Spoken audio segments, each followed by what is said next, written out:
This is an RNZ podcast.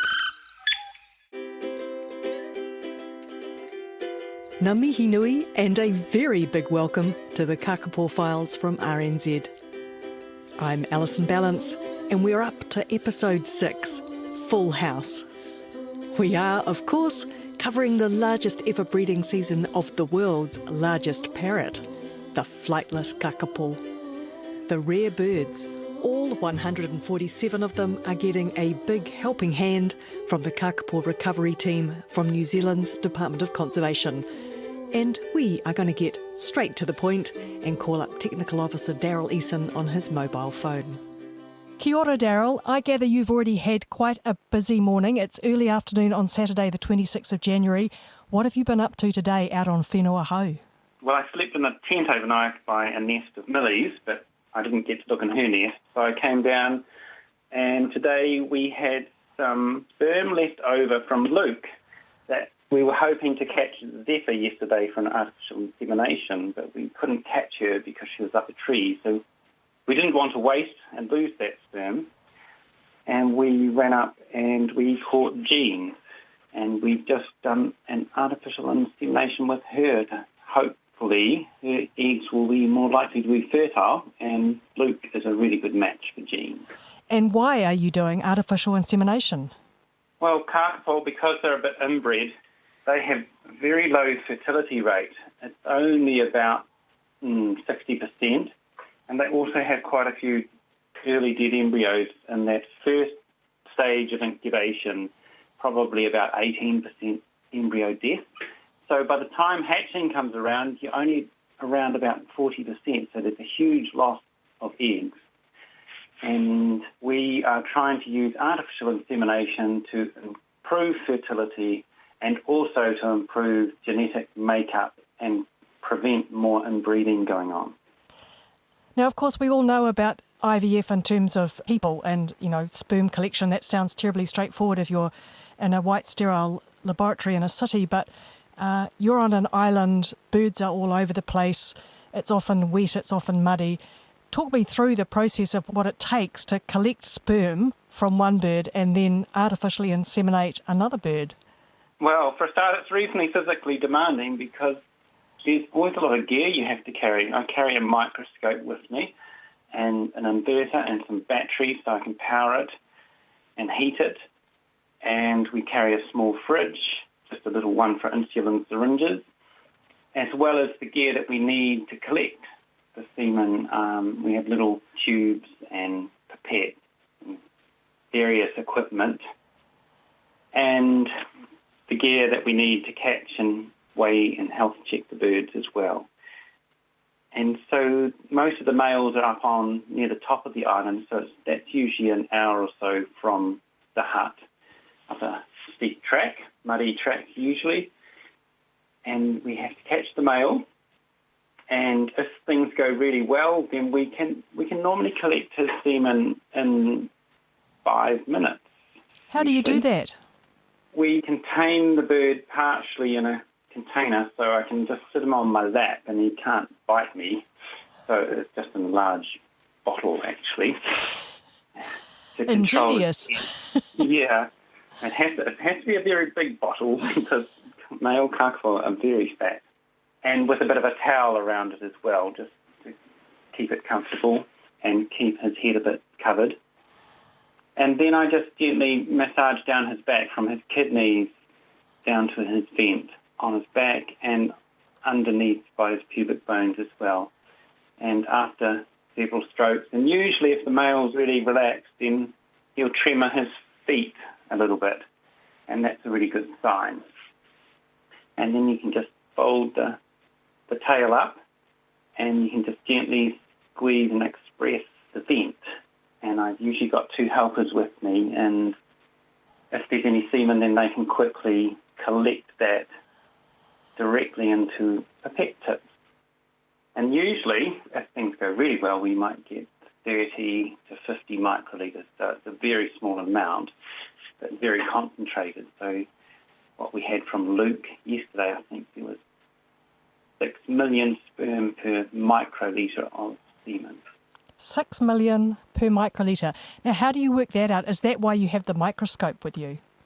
Yes, so take the microscope and you can make an immediate assessment, and you just check the motility and how well it's moving, make sure that the sperm is in good condition, that the morphology is normal, that they aren't bent or damaged, and then you count them on a grid under the microscope. And I was going to say, you didn't sit there and count 6 million, did you?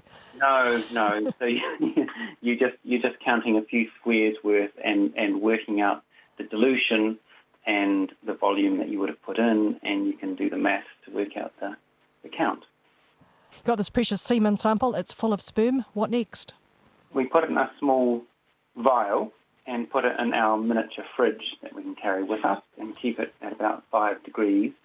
And that just slows it down and to stop any energy loss and just keep it calm, because we don't want it to be busily, actively swimming and using all its energy.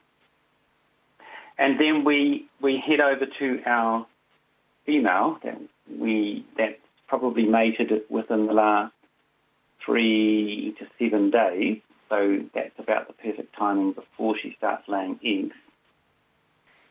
And if we're lucky, which we weren't yesterday, when we went to Zephyr, who was probably 40 minutes walk from Luke, we tracked her in with the radio telemetry gear and found that she was probably 6 or 8 metres up a tree. And there was no way we were going to be able to catch her because the trunk was straight. We couldn't climb. So Kākāpō are flightless, but they're pretty good at climbing trees, aren't they? Yeah, they're fantastic at climbing trees. They're very good. So that's always disappointing, because we don't want to go and check the female first, because quite often if you go and see her and think, oh great, she's in a perfect catching spot on the ground, by the time you come back later she's probably moved and gone up a tree because she thought, I don't want to be seen here. So you've just got to take it as it comes, and most of the time we actually catch them, but every so often one will be up the tree. So this time I've just had 2 in a row. I had Jean 2 days ago and Zephyr yesterday, both up trees. But today we ran up and we caught Jean just as she was walking up a tree. So we had to do a bit of climbing but managed to catch her. How many females have you done AI with then? This year is the first one with Jean. But in the past we've just done a few birds and we've had 2 successful clutches fertilised with AI sperm. And so that gives us confidence that it can work, and we just need to work on refining a few of the techniques, and once we've got it sorted, it could be a really useful management tool to increase productivity. Now, you've already mentioned, and we've talked on the Kākāpō Files before, about the fact that the more times a female mates, the more likely her eggs are to be fertile. So that's obviously one reason you're doing this. Why else are you doing it? Because many of the males, because of the way that Kākāpō breed in the lek system, they don't pair up. So a lot of the males just miss out on mating because females are attracted to a few individuals rather than evenly spread.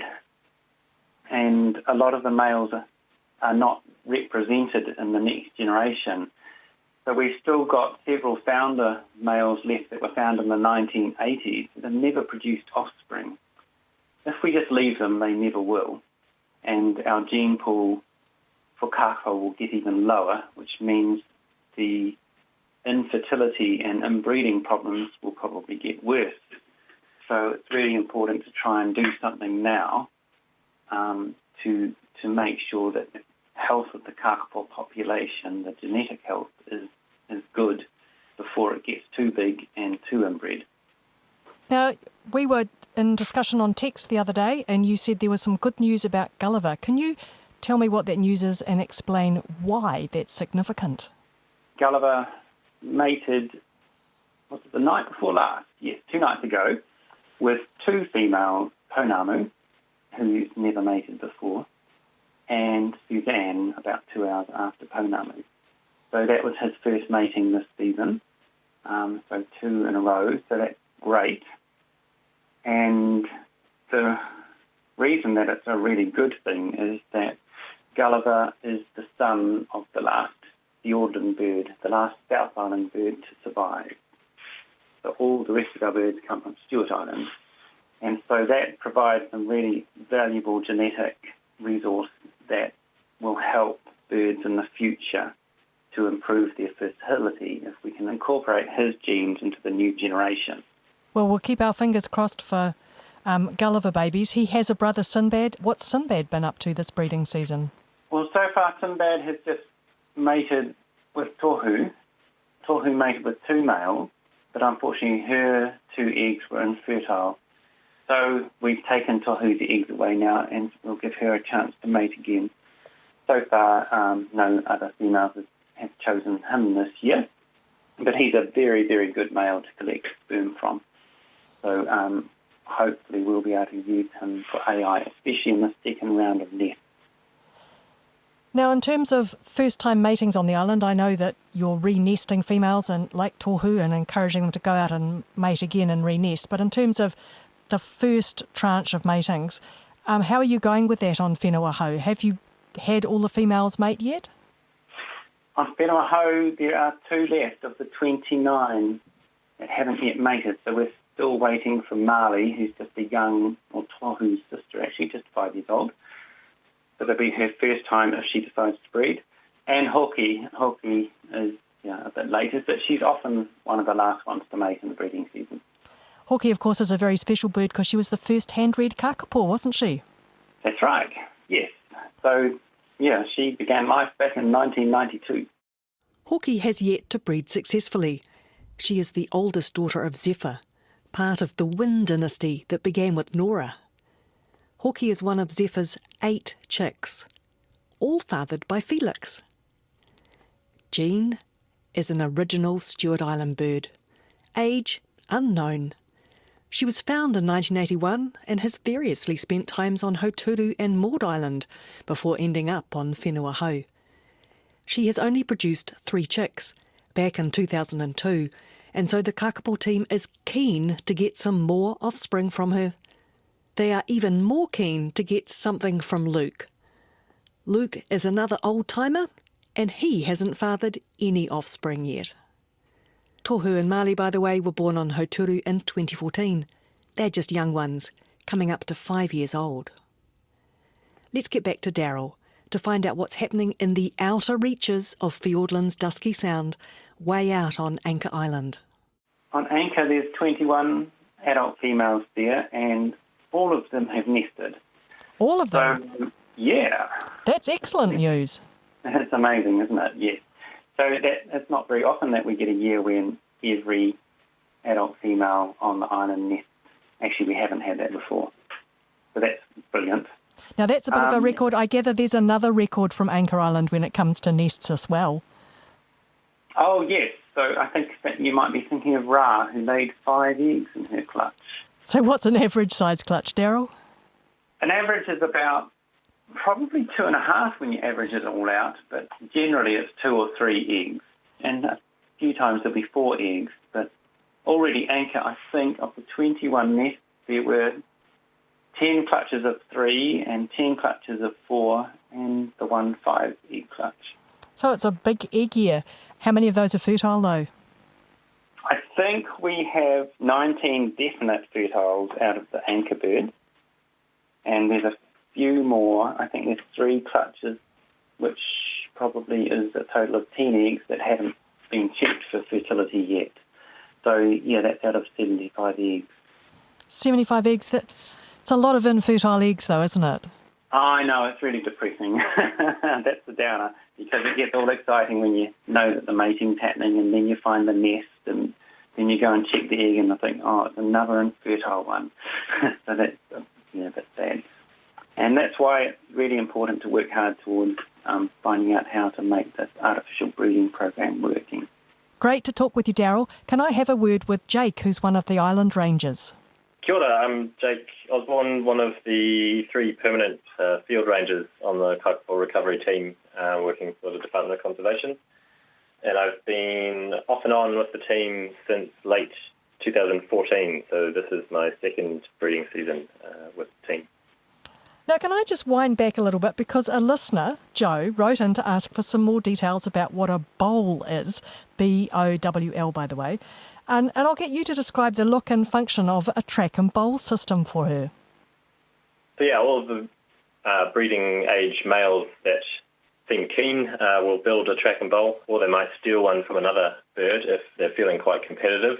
And the bowls are generally on high points around the island, but they can look quite different. There's a few sort of different sort of styles. Often, though, they are sort of a shallow depression, about a half a metre across, that they've excavated out and grubbed away all of the plants nearby, anything that would get in the way of a female approaching them. And then quite often they build them next to our tracks, so they don't have to really do much work on the tracks. But some of them build them off more in the bush, and so they clear sort of 1 to maybe 3 or 4 pathways to the bowl, probably so that the females can get there quite easily. They're pretty house proud about these track and bowls, aren't they? They put quite a bit of effort into them. Yeah, they'll spend months digging away and chipping away at even quite large trees. They'll just slowly chew them until they die and fall down over a number of years, really. Males sit on the top of the island booming and chinging and doing their best to impress the females, who then come wandering along these tracks to the bowls, and the birds mate. How do you rangers know that the birds have mated, and how do you know who they've mated with? As you probably know, every Kākāpō wears a transmitter on their back, and the males in particular wear a transmitter that we call a checkmate, and in it has a sort of motion sensor, and it detects when the male has undergone a period of vigorous activity, and while it's doing that, it looks for another transmitter nearby, and if there is a female nearby, it records that as a mating event. And then we have a series of devices placed around the hill that check in with those transmitters every night and see if they have any detected mating. Those devices then transmit that back to the hut for us to check on in the morning. Now, these smart transmitters, they're not only telling you who's mating with who and the fact that they are mating based on the activity, they also rate it, don't they? Yes, they give us a quality score based on how vigorous both the male and the female are moving during the mating event. I love that. Yes, that was a really good mating. Oh no, that one wasn't quite so good. That's fantastic. Yeah, it's really quite good. Brilliant. Now let's catch up with some of the stuff that's going on Whenua Hou. By the way, what's Pearl up to? In the last episode, we'd heard that she'd mated with Boss on the 18th of December. We know that nest failed, but within 3 days, she'd mated with Boss again and was already nesting. Where's she at now? So yeah, she's sitting tight on her second nest, not too far from where her first one was for the year. I was up there a few nights ago and saw her on 1 egg. So we don't know whether she's laid any more yet?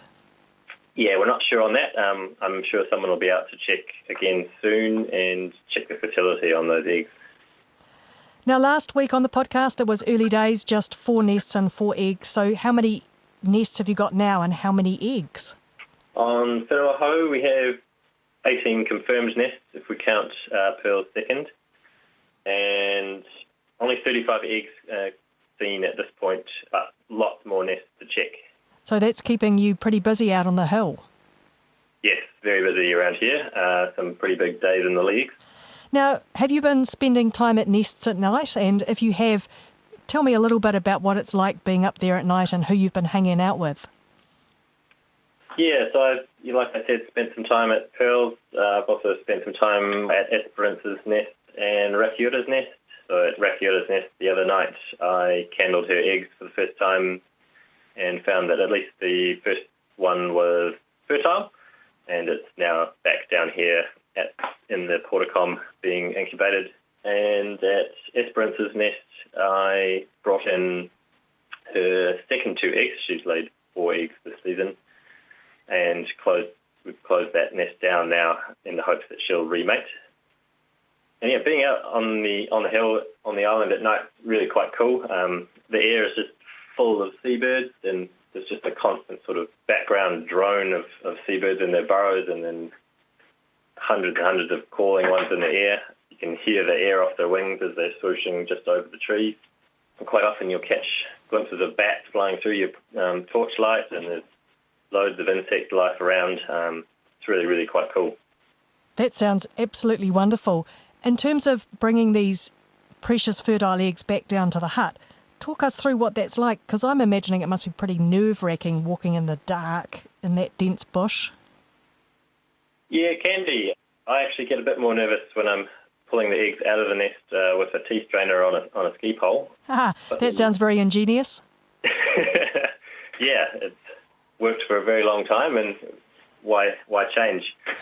But then, so once we pull them out of the nest, which in some nests we can just do by hand, but others we have to scoop them out, we then pack them into a polystyrene box that we've pre-warmed with a hand warmer and some cotton wool, seal that up and strap it to our hand so we can't drop it, and then just walk very carefully back to the hut by torchlight. Do you have to keep it up the right way? Yes, got to keep it up the right way and not knock it around too much. So coming down those steep bits of track, sometimes it's good to have a second person to sort of hand it off to as you go down some of the big steps. Now, these eggs that you're bringing back down to what you call the porticon, where you've got the incubators, how many eggs have you got down there at the moment? There's 10 currently in the incubators. And they're just being kept warm, being turned the way they need to be turned. And the incubators do that all automatically, don't they? Yeah, so we can set the rate at which they're turned and the temperature and the humidity of each incubator, and each egg will get a certain temperature and humidity that will keep that egg on the right track for good incubation. Now, have you been having nice weather to make all this a bit easier, or what's the weather been like? No, it's been very windy and quite wet for the last week or so, which I've also been doing the sort of camp logistics role, which has been making getting flights out here very difficult. Thanks, Jake. Now, Whenua is a small uninhabited island, and no, it doesn't have an airport. You either land a helicopter on the helipad, or you can land a small plane on the beach at low tide, soft sand and crosswinds permitting. That's it for the Kākāpō Files this week. I'm Alison Balance, and this was episode 6, recorded on the 26th of January 2019. I called it Full House to mark the fact that 48 out of 50 Kākāpō females have mated so far this year, and that number is a record. You can find us at rnz.co.nz/Kākāpō. You can also subscribe to us as a podcast.